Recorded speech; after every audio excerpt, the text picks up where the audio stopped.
اعوذ باللہ من الشیطان الرجیم، میں پناہ مانگتا ہوں اللہ کی شیطان مردود سے۔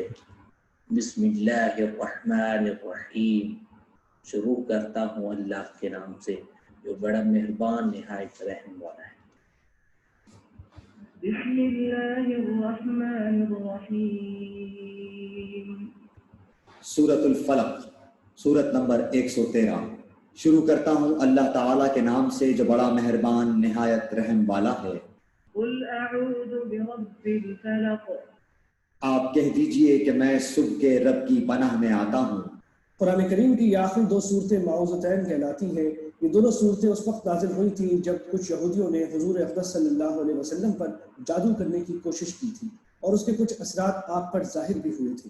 ان صورتوں میں آپ کو جادو ٹونے سے حفاظت کے لیے ان الفاظ میں اللہ تعالیٰ کی پناہ مانگنے کی تلقین فرمائی گئی ہے۔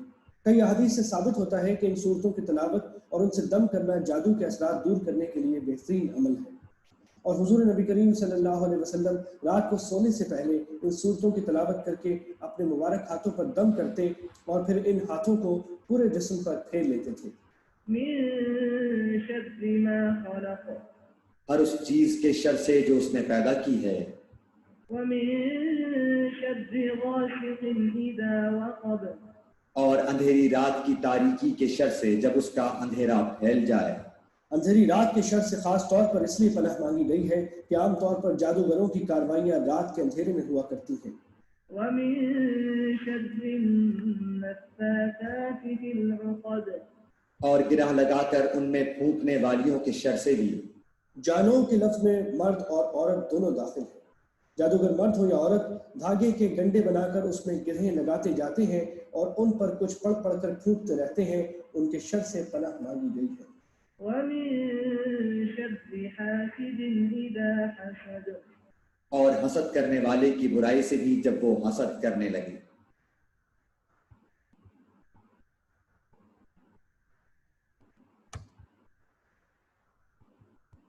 بسم اللہ الرحمن الرحیم۔ سورہ ناس، سورت نمبر 114۔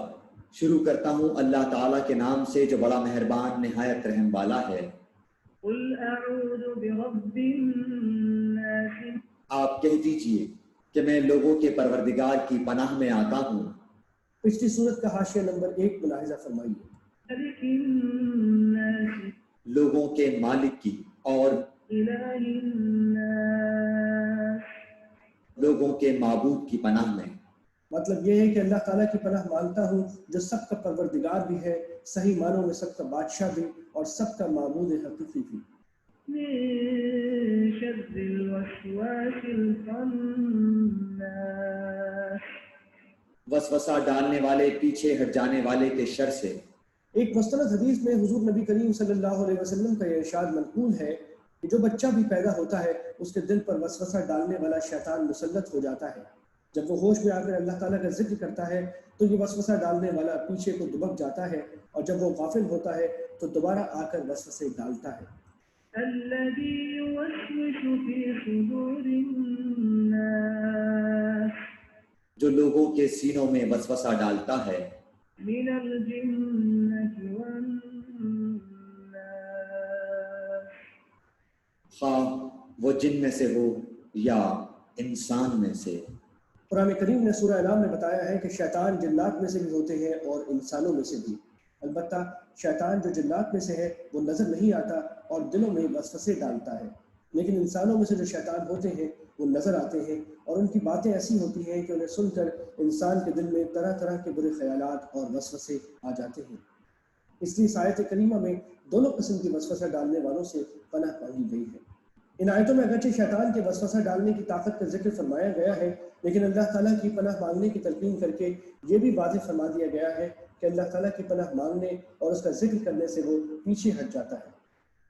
نیز سورہ نساء میں فرمایا گیا ہے کہ اس کی چالیں کمزور ہیں اور اس میں اتنی طاقت نہیں ہے کہ وہ انسان کو گناہ پر مجبور کر سکے۔ سورہ ابراہیم میں خود اس کا یہ اعتراف اللہ تعالیٰ نے نقل فرمایا ہے کہ مجھے انسانوں پر کوئی اقتدار حاصل نہیں ہے۔ یہ تو انسان کی ایک آزمائش ہے کہ وہ انسان کو بہکانے کی کوشش کرتا ہے، لیکن جو بندہ اس کے بہکائے میں آنے سے انکار کر کے اللہ تعالیٰ کی پناہ مانگ لے تو شیطان اس کا کچھ بھی نہیں بگاڑ سکتا۔